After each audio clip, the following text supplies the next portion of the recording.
movie that's just like gorgeously done, but like is a trash story, and he'll be like, take candle.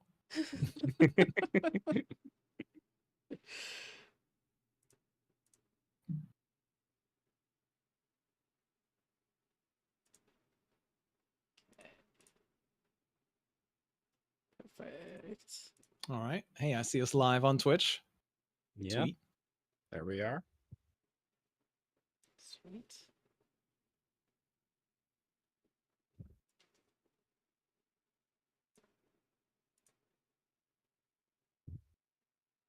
Okay.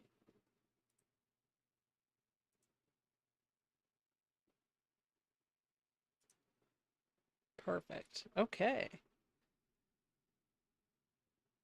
Make sure everybody can hear us as well. Can each of you say something again real quick? Test, test. It's a me. Take candle. Perfect. Yay. Okay. Good. All right. Are we ready? Ready. Ready. All right. Welcome to episode 65 of the TCCG Roundtable. We're your hosts, Dragon Rider, Dankestad, and Ron Mexico. He's back. He's back. Hey. Welcome back. What's up, everybody? Hey. Good to be back. Yeah, just in time for retirement age. We made it. 65. We did it. All right. By the way, surprise, this is the last show. No, just kidding. That would be sad. That would be a sad Friday. But this is Happy Friday. No, we got to get to at least 100. That's right. Yes. Hopefully more than that. But we'll see. And then, we'll keep going. Then we'll be moving on to the TCCG Roundtable 2. Right? The sequel. It'll coincide with Hearthstone too. Then after that, we'll do the prequel. I think that's how the ordering goes. Yes. Yeah, from what we hear, Ron's favorite are prequels, right? Since we've already done an episode 1, do we have to go like 0.1, right? Episode 0.1 for the prequels all the way up? Like we can do 9 prequels. I don't know. Maybe we just go with like a Kingdom Hearts naming scheme. That seems like the most logical way for our viewers to follow. TCCG. I don't even know what that would be. I don't know, like TCCG Rebirth Remix, throw in a fraction or two. Ooh, nice. Yeah, okay. I dig it. Remix. Reloaded. Yep. Now we're getting into the Matrix. That's right. Hey, that's okay. Revolutions. Yeah. Oh, I love it. Okay, well, what have we been up to? What have we been doing? Yeah, well, let's hear from Ron, since he's the one who's been doing all this cool stuff without us. Well, I went and visited my family in California and had a good time hanging out with them and kind of seeing the sights and being around my my brother and his wife and my niece and my nephew and my mom and dad and their brand new dog. It was a whole chaotic experience. It's wild how they live their daily lives, like compared to how my daily life goes. Because not only do they have kids that they are always trying to make sure they entertain like constantly and keep occupied, a 6-year-old and a 3-year-old, but their friends all have kids and their friends all get together, and it's almost like a daily occurrence where they get together and they sort of have like the kids help watch the kids too, and just this whole gathering. So there's 2 other people with 2 kids and then 2 additional people with 2 kids. So we had like 6 children and more adults than I care to do the basic math for right now to remember, all gathered in like a single room. Just, oh my God, just pure chaos, like so regularly in each one of my evenings for like almost a solid week. And then I got back, and then my partner's mom was visiting. So her and her mom were going out, and I was accompanying them. We did like just a bunch of seeing sights in the general area that we're in that her mom doesn't get to see. Yeah, it was hectic, and now her mom actually just left today, this morning. So today is like my first day where it is starting to return to what my regular life patterns look like. And I'm still, yeah, I'm not fully like in that mindset yet. It's still, I still feel scatterbrained, but we're gonna reset soon, I guess. That's good. Well, glad it went well, and we're glad to have you back. I'm happy to, as fun as it was, I'm happy to get a little bit away from the chaos. That's a good thing. Yeah. And just gotta settle back into what's typical. So happy to be back for sure. Yeah. How about you, Dankest? Well, I've been playing the card games. Made a Wild Hearts reveal video earlier this week to reveal a card for that game, so check it out. But been continuing to help my Universes play group prep for Atlanta. And like I said, every single one of them is going to be in the top 8. So make sure to watch and see every person from Ohio do really well. But yeah, and then been chill otherwise, working the job, hanging out. My wife has been playing some of the new Zelda game that came out yesterday. Things are neat. Nice. Yeah. Don, what about you? Uh, I have been returning to more scheduled, consistent content this week, so that's been uh kind of, as Ron was saying, like I've been having to like adjust to that, so things have been, it's been a little weird, but I'm readjusting to more content. So streaming 2 days a week now, again, can at least like semi consistently, not as much as Ron streaming, but back to streams and putting out content. So Wednesday is Wild Hearts Wednesdays, so did a reveal video and gonna be putting out a big video next week for it. And then tomorrow is Star Wars Saturday, so I'm gonna be putting out my first Star Wars Unlimited video for the scheduled content. And yeah, been good though. Feels Nice. good to be back to like some more consistent content. So I love hearing you guys doing reveal videos too. That's always exciting. yeah, it's Yeah. been fun. Been good. I think they turned out well. Same here. And I'm excited to get my hands on them eventually, one of these days. For real. Yes. Now I just have my hands on my cat. All we see is just the cat tail kind of walking across the screen. Yeah. Oh. Uh, All right. Well, let's get into a little bit of news. So, we've been kind of talking about the set 6, Azurite C for Lorcana has been announced, and they're kind of working through some card reveals. That's going to be coming out in November. The Magic the Gathering Duskmorn House of Horror is officially out today in stores. I think it's already been, like, last weekend was pre-release events, and then I think it's already been playable on MTGA, but that is officially out today soon. And Hey. yes, we've kept that going. Pokemon TCG Pocket going to be coming out for Android and iOS on October 30th. I did see the like official post from them on, I believe it was on Twitter. Did you see this too, Dankest? yeah, the New Yeah, Zealand they transplants. Welcome.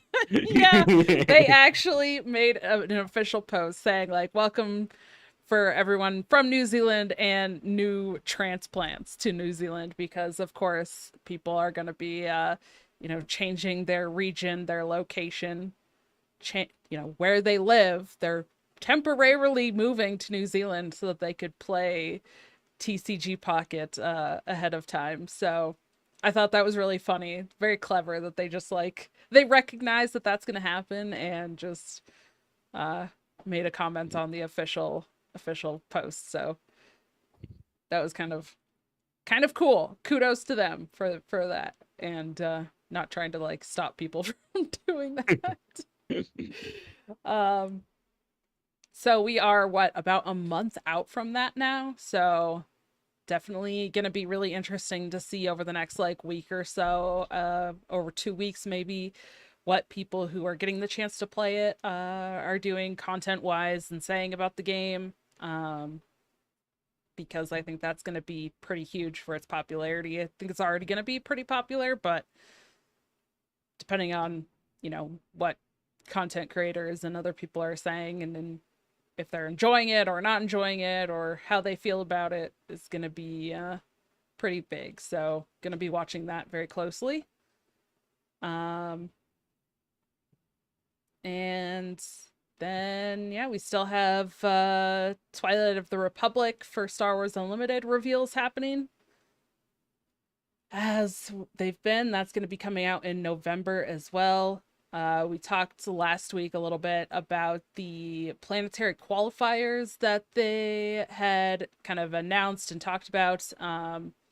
There was a post there from the Fantasy Flight Games as well, talking about the fact that they postponed this week's normal weekly stream, or canceled it. I'm not sure. I haven't seen anything yet about rescheduling it, so I think they just kind of flat out canceled it while they work behind the scenes to kind of address people's concerns about the mostly I think the prizing stuff for those planetary qualifiers. So we'll see what they come up with behind the scenes when they announce that, but hopefully that's going to be very soon. I haven't seen any updates on it. I don't know if either of you have, but last I looked, it still just seemed like they were doing reveals, and the last thing we heard on that was just that they were not doing the stream this week and working on it behind the scenes. So hopefully update soon. Yep. Well, there is still universes, and I guess I can talk about that. We have a few more promos getting shown off for Tekken that are going to be local store prizing. So if you go to a local from October 8th through the end of the month, you'll get a chance to pick up a sweet Tekken character who look pretty strong competitively as well. So, if you like Tekken or like universes, go grab one of those. They also have started to tease spoilers for the solo leveling challenger deck coming out in January. So we have seen the new character card. We've seen that the character can level up, but we have no idea what that means. So we'll have to keep an eye out for more spoilers and see how the literal process of solo leveling translates to the card game. Since Nice. you've seen the show, Ron, but haven't seen universes, and I've Mhm. seen universes but haven't seen the show, do you think that we can put together a guess at how it works? Any idea? Doubtful. Well, I think you probably have a much better guess than I do, since you have more knowledge of how Universes the card game works. I might be able to identify certain characters and potentially what style of ability they might have. That's about it. Yeah, but it's interesting because we know that they have, I think it's the assassin skill tree, and that he levels up. But that is all of the information we've been given. There's no level up mechanic in the game that Gotcha. exists. There's no skill tree mechanic, so they're going all out on the flavor to try and work in the new mechanics. But I'm interested to see how they do because I'm sure at worst the cards are going to be gorgeous. So Yeah. Hey, we take those. that we I love do. shiny things. So I hear. Um, I would say that the show itself, like I really enjoyed the show by the way, and would highly recommend watching it. But it follows basically like sort of mainly rules from your typical like MMOs as far as like the main guy and how he levels up and stuff. So whatever a card game can do to try to implement elements that feel like that, I guess would be the direction they would generally go. I don't know how they would do that, but I'm not a designer. That's their challenge. Yeah, I think they'll get there, but well, they've better have gotten there already because those cards are coming soon. Yeah, So yeah.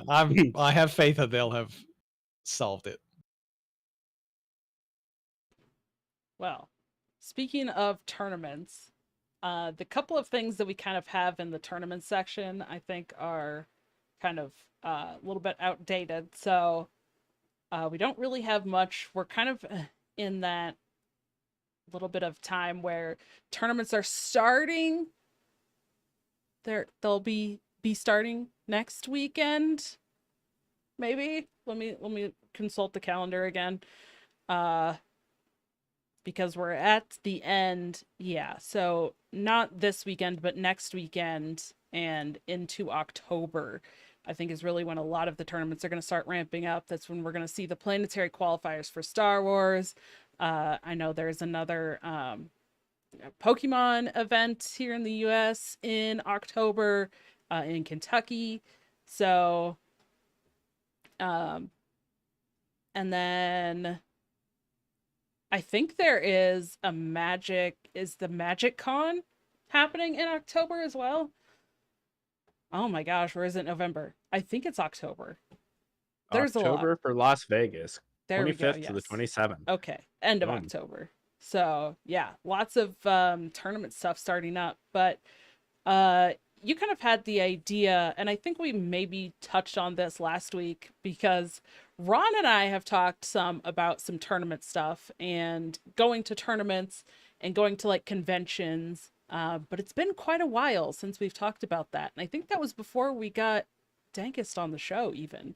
So it's been quite a while. But we kind of talked True. about more of like the general aspect, or like if it was your first tournament, kind of going and what's important, things like finding where the bathrooms are and like finding, where you could get food and like making sure you had water and that kind of stuff. But I think we're going to take a little bit of a different approach for this conversation. So, Dankist, why don't you take it away and kind of talk about what you had in mind?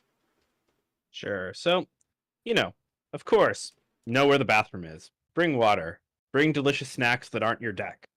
But when you're going to a tournament, you don't just have to know how to play the game. You also need to know the rules. And, of course, you know the rules of how to play your card game, right? We've all read the cards. We know how they work. But there are a lot of rules that come with playing in a tournament that aren't just about the game, but are about the structure itself. If you're playing a physical game, you have to know how the judge system works and how to make a judge call when the right time is for that, how to interact with your opponent in that regard. You're also going to need to know a little bit about the point structure. A lot of tournaments are Swiss and not just a bracket. And that means that you might have to play toward different things than you might normally when you're just trying to win a game on ladder. So, it's a little bit different. And I wanted to kind of bring that up and go through the differences between what going to a tournament might look like versus just, playing the game as you do normally. So, for starters, we are usually talking about Hearthstone and we can go there. But one big difference with Hearthstone, at least on the game side, is that you're not playing the same game that you usually do. There's this little trick where you are playing Hearthstone, so it seems like it's the same, but as I say often, best of one closed deck list is not the same as the best of five open deck list that you find at most tournaments. So some things will change and a lot of stuff gets switched up. So, Ron, I know you are the Hearthstone guy. Do you want to talk a little bit more about that? Sure. Just in terms of like general strategy for how you want to plan an approach to a tournament, especially if you're used to just playing on ladder. It's a whole different animal, really, because you're no longer playing that one deck that you're really good at, that you've gotten like kind of to learn all the ins and outs if you're trying to climb as high as possible on ladder, where you have to figure out over the course of the game what archetype your opponent is playing and so on. You have all that information in front of you, but you also have to have planned in general for what you expect the field is going to bring, and have things that you think are good enough into that field. And you, at least how Hearthstone works, is if you're doing a best of 5, you're going to be bringing 4 decks. One of them will get banned by your opponent, and you'll ban one of your opponent's decks. And then to some extent, there's some value in the order of how you queue the different decks that you brought, depending on what your opponent has. But typically, well, it's sort of an ongoing debate as to whether or not that really matters, or if you should just randomize it, because the mind games don't really have any impact on a randomizer. But there are some times where you could like play a mind game knowing that your opponent's going to be playing a mind game and not using a randomizer, or they know you're not going to. So, there's some levels of psychology to kind of get into there, but you could bypass the whole thing by randomizing your order. And then you just have to know how to approach the different matchups and how you're going to expect that plays out, which decks you like. For instance, if there's one that's really strong against all 3 that they have remaining, it probably would make sense to lead with that because you expect it to get a win early. Or you could say, I'll save it for last, and that would be my closer deck, and I'll randomize the other 2. All kinds of different like nuance that comes into play when you try to figure out how to do it. But your main approach is, at first, determine what you think the field is going to look like, and determine how you can best attack and approach that field, to give yourself the best chance of success. All right. Yeah. So I think Ron and I are gonna throw hands one of these days when we meet in person. But Don, do you have anything to add? Well, I'm going to bring in the kind of approach from some physical card games because, again, like as I mentioned, the planetary qualifiers for Star Wars are starting up. I'm planning on attending a couple of those. So I'm kind of in the same boat of like getting ready for these tournaments myself, for like the physical card games. And one thing that Ron was talking about was like for Hearthstone, right? You bring multiple decks and then there's this kind of queue order. Well, a lot of times for the physical card games, it's just bring one deck. And then it's usually best of 3. There is, like Lorcana is doing only 2, like best of 2, but you get points, so you just play the 2. So I would say like the very first thing is knowing the format. Is like you should definitely know before you arrive at the tournament. You should know the format of the tournament. Is it Swiss? Is it a single or double elimination bracket? Is it, if it is going to be Swiss, how many rounds of Swiss do you expect to play? Because also if you're not used to flying in person, those can be very long days. So prepare for that. And not to slow your roll, but just to go back a little bit, what is Swiss for the people who don't know? Yeah, so Swiss is a format where the first round you're going to just get randomly paired against somebody else at the tournament. And then from after the first round, as rounds progress, you will get paired against somebody who has ideally the same or a very similar record as you. So as you go on, you might, if it's like 7 rounds of Swiss, during round 7, you could be seeing people who are 6-0 facing against each other. Or it's going to be going to a top cut. You're going to be looking at people who are like 7-1 or 7-0, 6-1, 5-2. So you face against people who have the same record as you go through the tournament. Typically the tournaments do allow you to play all the rounds of Swiss. So even if you're not doing very well, you can continue playing. That's usually up to like player discretion. I have heard of some tournaments that like if you have a certain record, you just like pretty much kind of automatically get cut, and they do less and less people like in the rounds as they progress. But I know for like Hearthstone that I've done in person, and that was Swiss, you could play all the rounds. So you could end up with a record of like 2-5, but you got to have the experience of playing all of the rounds. So if that's something that you're looking for, but just kind of knowing the format. And of course, single elimination is like once you lose, you're out. But I think a lot of tournaments are kind of going more towards Swiss. It seems like I've seen for a lot of the card games. Mm-hmm. And also worth noting there with Swiss too, not every Swiss system is the same. Yeah. So when it comes to pairing, wins, losses, and ties can all be worth a different number of points. So that is really something to be aware of. And then, of course, every game with a Swiss format's worst enemy, tiebreakers. And tiebreakers are really, really tough. They vary a lot across games, and a lot of it involves some math that is out of your control and some that is in. So I know for Hearthstone, this isn't as big of an issue with Masters tours. Ron, do you want to talk about what the breakers are like for that? So, I mean, it's a throwback to when the competitive system like actually thrived instead of being on life support, because now Swiss isn't a thing that truly exists in Hearthstone tournaments. You just have your like 8 people who qualified, basically, or 16 max, and they just kind of play that elimination tournament. But at least how it like used to be, you'd have a whole bunch of people playing, and they'd get their random matchups pretty much just based on wins. There is no tie in terms of like Hearthstone games. In the best of 5, you're going to have a clear winner or loser to emerge from that.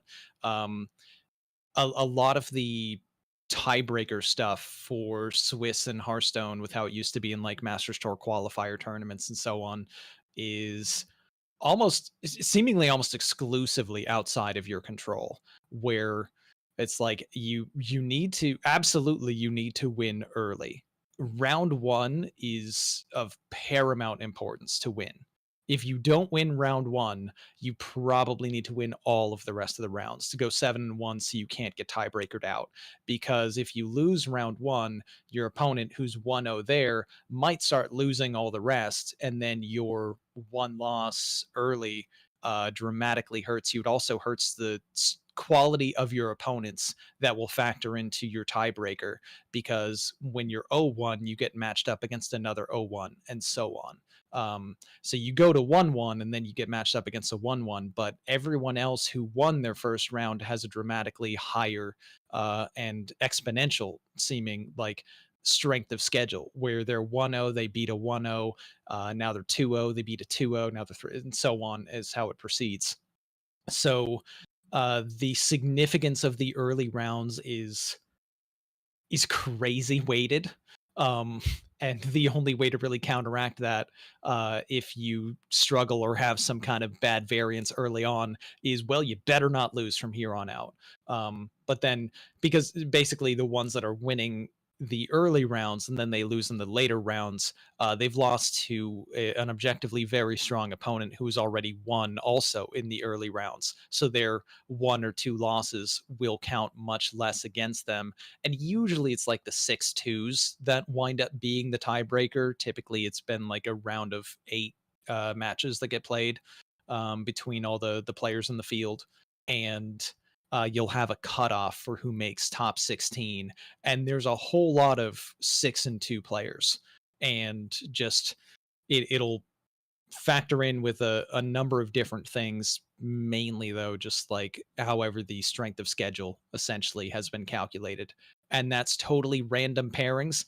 And it's also just a lot of variance in, like, hey, maybe you lost to a really strong player, but then that player also experienced a lot of variance to make them look worse in this specific tournament to make your loss look worse, and then you can't make it, or vice versa, and you get lucky and make it in, where just things broke just the right way. So kind of like with all tournaments, there's definitely a huge amount of luck involved. You have to be skillful. You also have to get lucky and exploit the favorable situations that happen to fall in your direction.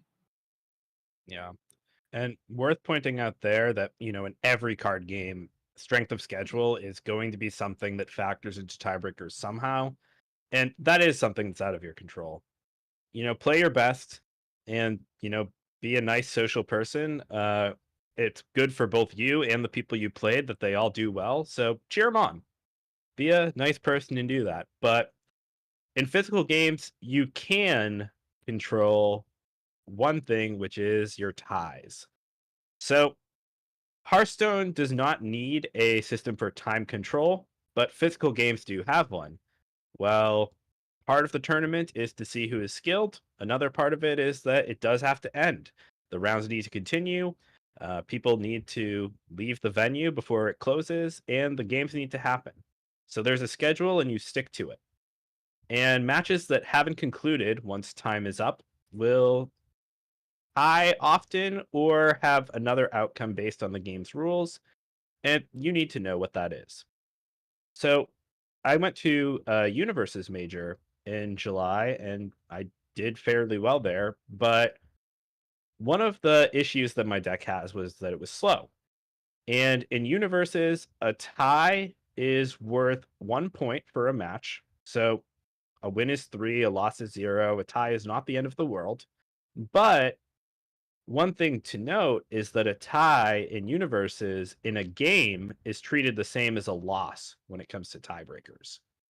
So, if you were to go 1-1 in a match and have a draw, then you get your 1 point, but your game win rate or your game win percentage is 50%.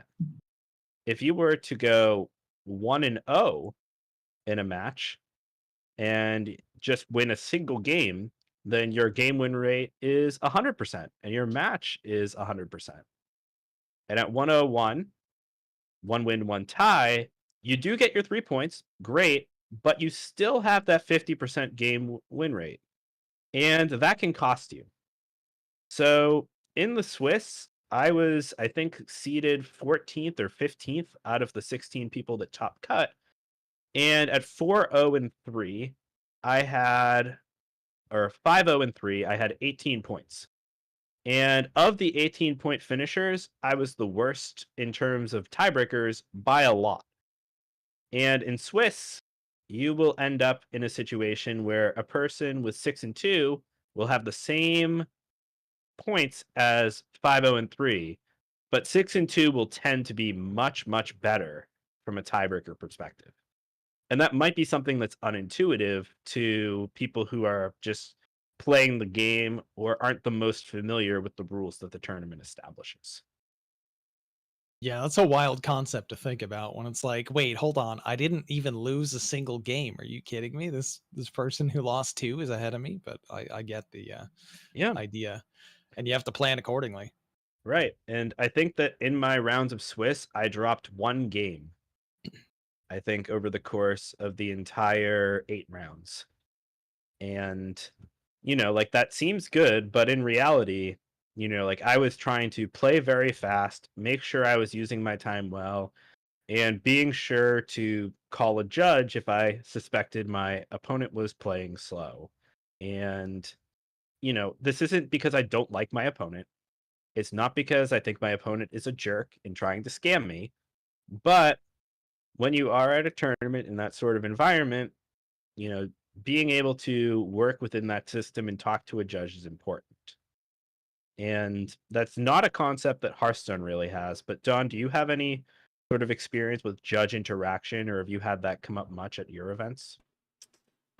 Not terribly much. A lot of the events that I've done have been kind of smaller, but I will say just try to like be aware of what is happening with judges or even the organizers, like what they're calling, because they'll usually like at the start of a round, right? They'll announce and say, okay, the round is starting, you have X amount of time, and the amount of time that you have is going to vary per game, every, or even per tournament. Sometimes different tournaments, even within the same game, might have different amounts of time, unless it's like very structured per their, game rules. But they'll make an announcement, and then later they'll, as the time gets close, they'll make announcements. So not only paying attention to your game, but just trying to be a little bit of like aware of what's going on around you and what those organizers or judges are saying in terms of, okay, hey, you might have 10 minutes left of the round or 5 minutes left, or okay, you know, this is the time and now you have X amount of turns to finish, you know, whatever it is, and that will determine like who's going to win the game or if it's a tie. So being aware of those things, and if there is a judge, I would also say like know when to call a judge, but don't be too scared to call a judge. I have been in that situation where like I want to be nice, right? I want to be that nice person, but I'm like I'm really unsure what's going on, and I did have to ask, or I was new and I had to ask, you know, hey, I'm I'm kind of new to this. Is my first time. I just want to make sure like did I do that right? That's okay too, right? Like your opponent's not going to be terribly upset if you're new and you're like, "Hey, I just want to clarify with whoever, with the judge or anybody to make sure that I'm doing this correctly." Because you don't want like a couple turns to go by and then them be like, "Hey, wait, you messed that up," and you know, then it can cause a whole thing. So, don't be afraid to Yep. call the judge on yourself too. I've done that. Yes, I have done that a lot. And, calling the judge doesn't make you a narc. It doesn't make you a bad person. It's the right thing to do. The judge is there to make sure that the event runs smoothly and that the two players can focus on the game itself and settle anything through gameplay, not by arguing, not by getting heated, not by one person seething on the other side of the table while someone else has a different idea about what the rules are supposed to be. That's what the judge is there for. They're there to handle that. And most people have that understanding. And if you ever think to yourself, should I call a judge?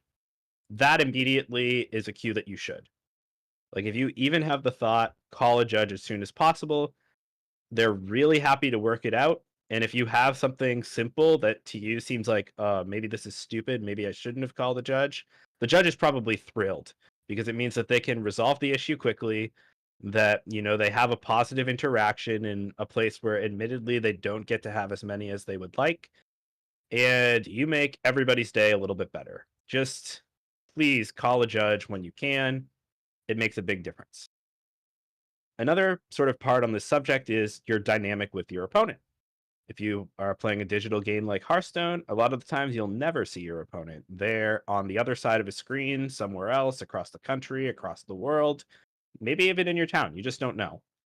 But if you're playing in a LAN tournament for a digital game or at a big physical event, you have this real person on the other side of the table who is not your local that you see every week. They're a stranger, and I think that while you want to be friendly, the way that you conduct yourself definitely is important and varies a little bit. So I know one thing, at least I always try to do, is I try to either, announce when I'm going to do things or let my opponent know, hey, I'm going to announce this or do this when I do this thing. If you don't like it, we can shorthand it or we can do this instead. And I try to be as transparent as possible with what I'm doing. It goes a long way. And I think that extending and offering respect to your opponent unprompted gives you sort of the benefit of the doubt in their mind, and they'll tend to extend the same courtesy back. Uh, Don or Ron, do you guys have any tips on sort of managing opponents and making sure that you're keeping interactions during your game positive? Uh, for me, my only like live tournament experience has been playing Hearthstone as well, which just the nature of the game being digital, there's less well, maybe none of like what you talked about with like announcing what you're going to do and this and that. The game plays how the game plays digitally without any face-to-face interaction ever. But I still think it was important like when matching up with the person and meeting them, there's just like your common courtesy type things, just be respectful, be courteous, be um like you don't have to be like super friendly or go out of your way to um try to establish like a rapport with somebody.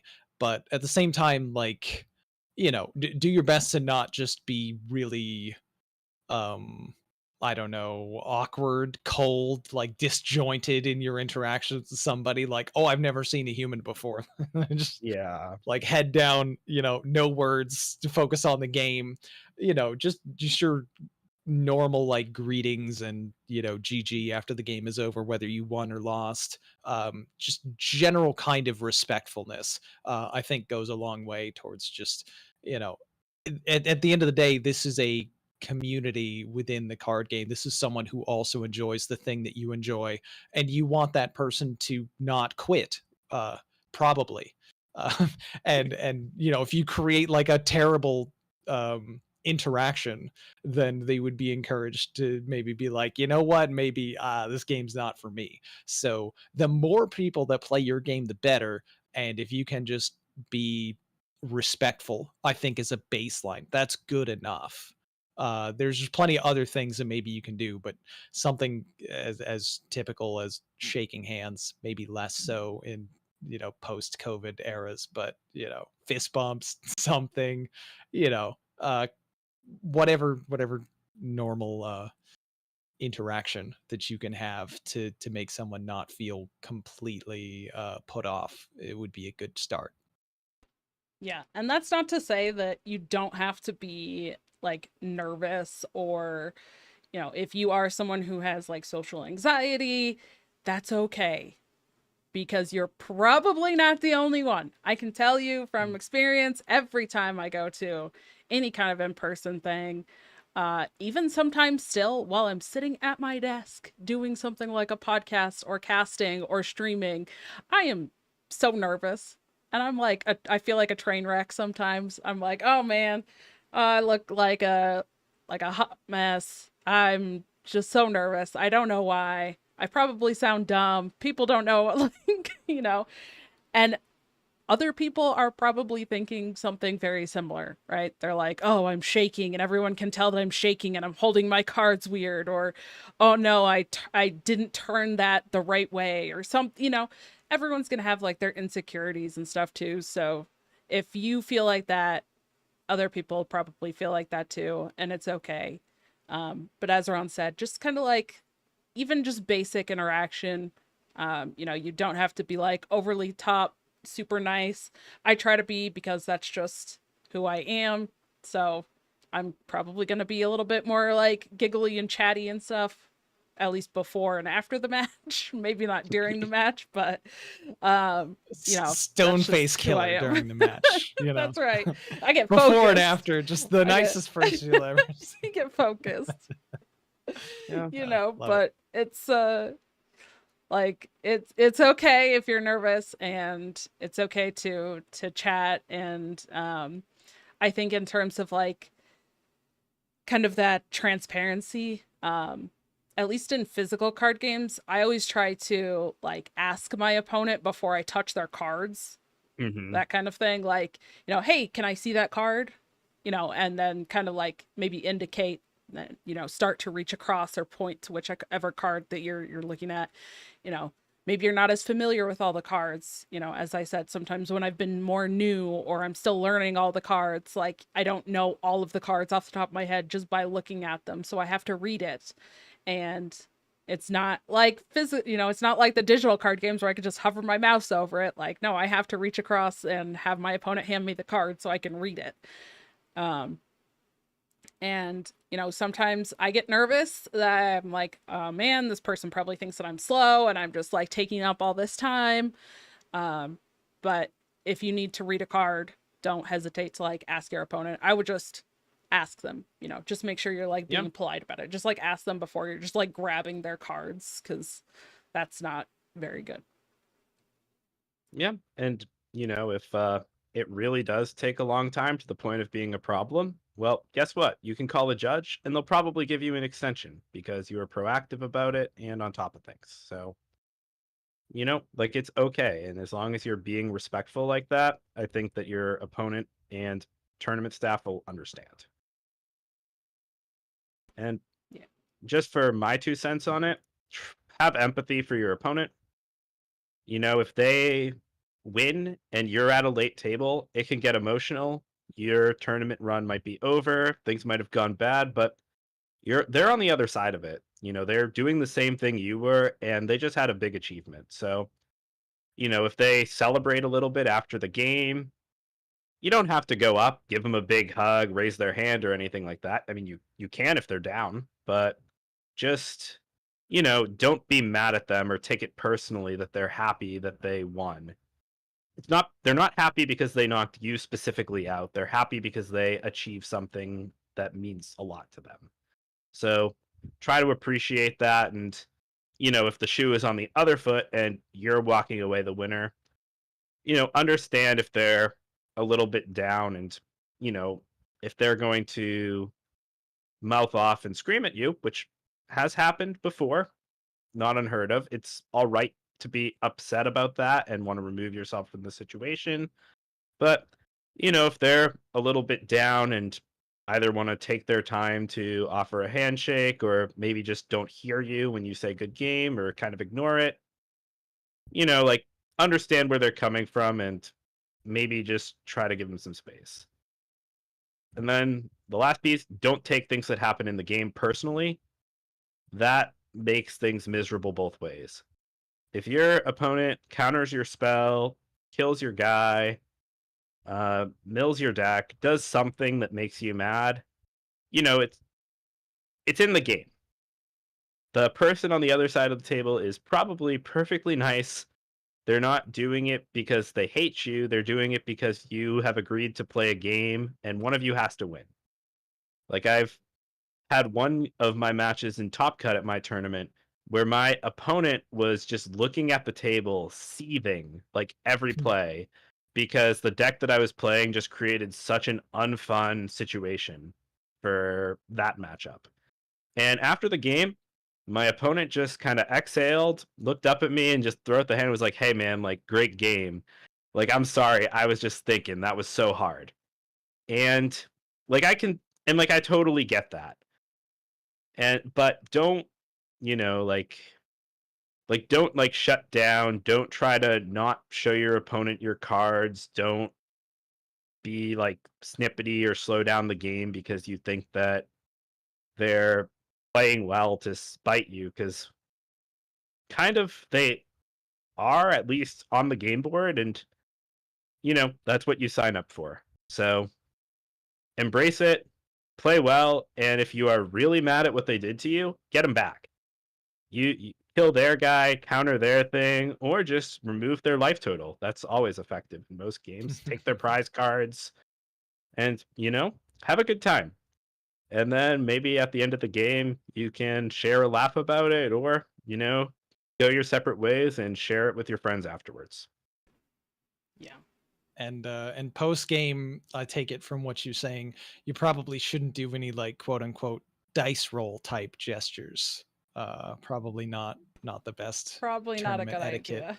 move Yeah. there. Probably Yeah. not. And if you're going to practice to make sure it really looks like what you're trying to do, get rid of all Doesn't get possible mistaken. Something deniability. else. Yes. Yes, for Um, sure. Also talking about like what, if your opponent looks like they're seething or they're mad or they don't assume what your opponent is thinking either, because I can tell you from experience, I have been told numerous times in numerous situations that apparently I look like I'm mad or like I'm super pissed off when I have just like a serious face. And I'm like, that's just my face. I'm sorry. I was focused. Like, it's just, some people call it like the resting bitch face. I don't know. I guess I get that sometimes. I don't mean to. I don't know what my face looks like when I'm focused. I can't see my own face. So, I'm just thinking, and I'm probably also nervous at tournaments. So I'm probably not mad. And maybe many of the opponents are not mad. They're just focused and thinking, and that's okay. But don't just like, I would say don't assume that they're mad or that they're upset or anything too. Like maybe they are, and if they want to share any of that with you, they will. But just take it with a grain of salt. Ooh, resting bitch face club. Yeah. I don't mean to. It just happens. I'm sorry. I get focused. So it's all part of the persona. Just super nice before and after the match. During the match, I'm going to kill you. Yeah. I feel It's like an people. intimidation tactic. It could work. Yeah. It's not Yeah. intentional. I feel like people playing against me must think I'm a total psycho because I'll be like sitting there staring very angrily at my cards, look up, cheerily smile, and then say my play, and they'll be like, "Oh, okay." And as soon as they make their play, I go back to being angry, look up, "All right, I'm gonna do this." Listen to their thing. Yep, yep. Then just like very, very, very Nice. serious, very upset looking at my stuff, and I don't know. I feel like I must just be like zigzagging like the whole time. I would probably, based also on what I know about the styles of decks that you like to play, I would certainly assume that you're a psycho if I played you in person in like any game. If I hadn't met you before, So you'd be the like, fun, "Oh, yeah, okay." yeah. So the funny thing is, for that game at least, the decks that I play are either the heaviest control possible or the most aggro thing possible. Ah, Like solid. extreme aggro. Like you die, I slam my cards on the table, ha ha ha. And you don't know which one you're getting. You're getting one or the other, at least at my local. And then when I go to, the tournament, I brought I guess my first tournament was closer to mid range, but I brought hyper control to this last one, and people really did not like it. So I know, like, there is that social dynamic, and I tend to want to be someone who wants to connect with their opponents a little bit. And, like, I think it did definitely sour my experience that of my 8 rounds of Swiss, I think that 5 of my opponents would probably never speak to me again and really dislike me personally because of my deck. Or no, probably like 4 out of the 5.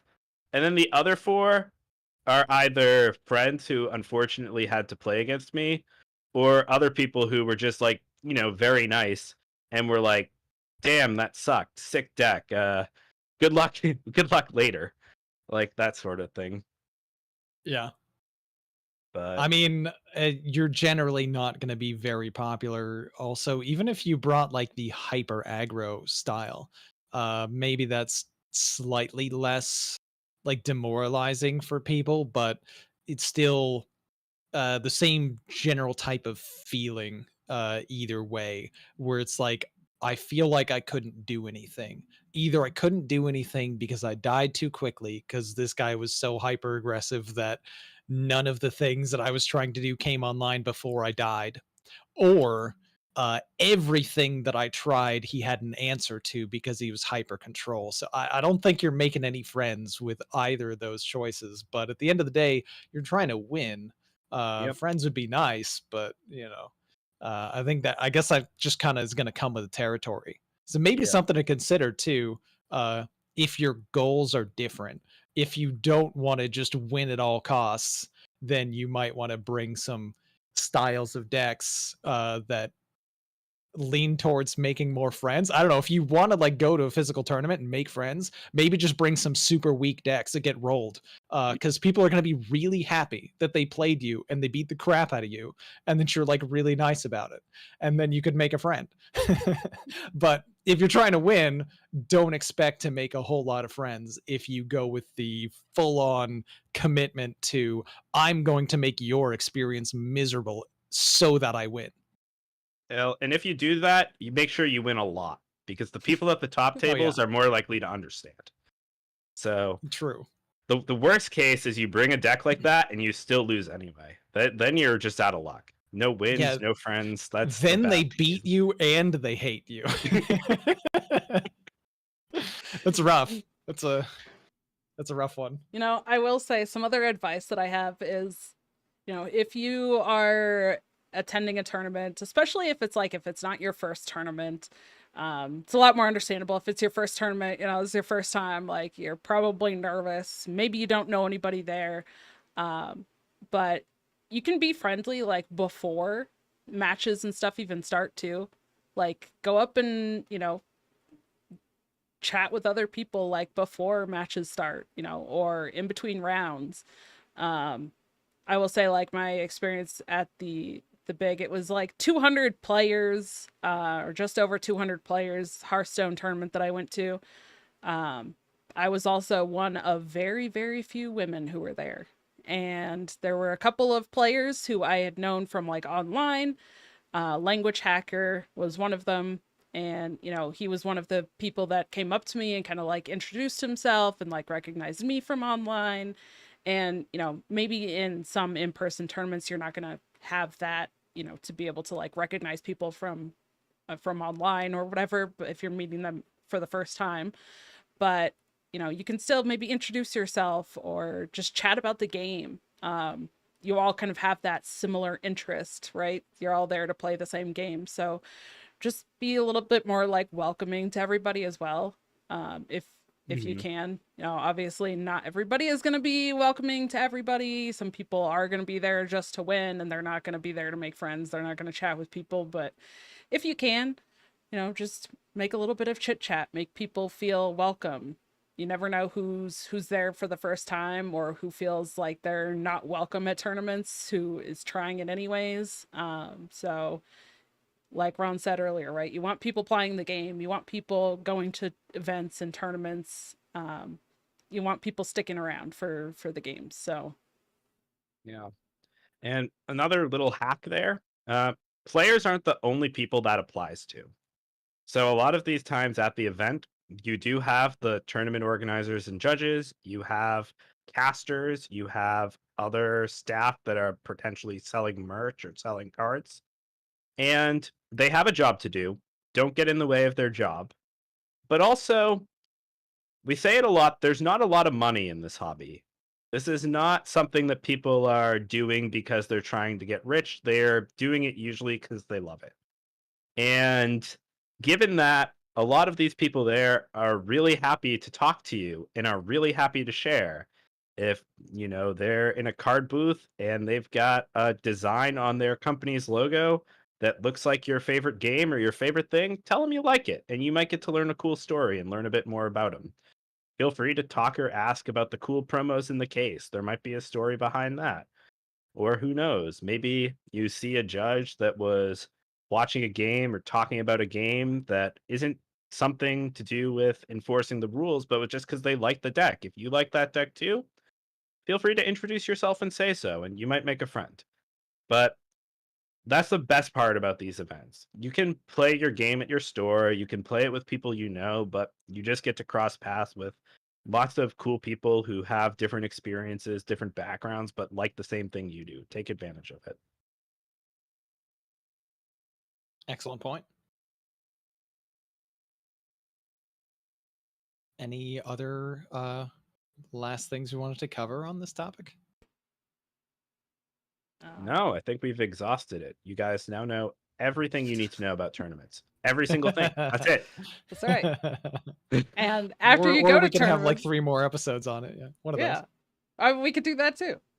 But after you go to tournaments, or if you go to one, especially after listening to this episode, let us know how it went. Like, reach out to us and tell us about it. We'd love to hear it. Yeah. Absolutely. And who knows? Maybe you'll be on the other side of the table beating us with a smile as we sit there looking frustrated at our cards. Could be you. Nice. Well, with that, that will conclude our show for this week. So thank you all for joining us. And if you or someone you know would be interested in joining us as a guest on the show, please reach out to us. You can email us at tccgroundtable@protonmail.com. You can follow us on Twitter, twitter.com/tccgroundtable. Use our top pinned tweet for a link to our Discord, or use the link in the description or show notes. You can check out the video version of this at YouTube, youtube.com/c/dragonridertccg. And you can find us everywhere you can find audio podcasts. You can also help support us directly while getting sweet merch like playmats and other card game accessories by following our Inked Gaming affiliate link. You can check out Amber Flight Gaming, the esports team we're all a part of, that our illustrious CEO Dragon Rider heads up, at twitter.com/aflightgaming. And you can check out our new merch at exclaim.gg/store/AFG. Of course, you can also find us all individually making content. Um, let's start with Dankus. Dankus, where can they find you? You can find me in Ohio. You can find me at youtube.com/dankestdadccg. You can find me on Amberflight Gaming's website, where you can see my articles, and you can find me on twitch.tv/dankestdadccg. More YouTube stuff going up though, so hoping to keep things active and check it out. Yeah, absolutely. Reveal videos from Dankus, also reveal videos from Dragon Rider. Dragon Rider, where can they find you? Yeah, you can find me on Twitter at DonnieDK. Wow, I just butchered that. That's okay. At DonnieDK, DAWNIEDK. You can find me on Twitch and YouTube at Dragon Rider TCCG. And you can find me also, if you enjoy podcasts, talking all things standard Hearthstone over at the Doctor 3HS podcast. How about you, Ron? Fantastic. And you can find me on Twitter as well at Ron_HS. And you can find me streaming on Twitch every weekday, Monday through Friday at 7 p.m. Eastern at Ron Mexico HS. With that, that will conclude our show. Thank you again for watching, and we will see you at the roundtable.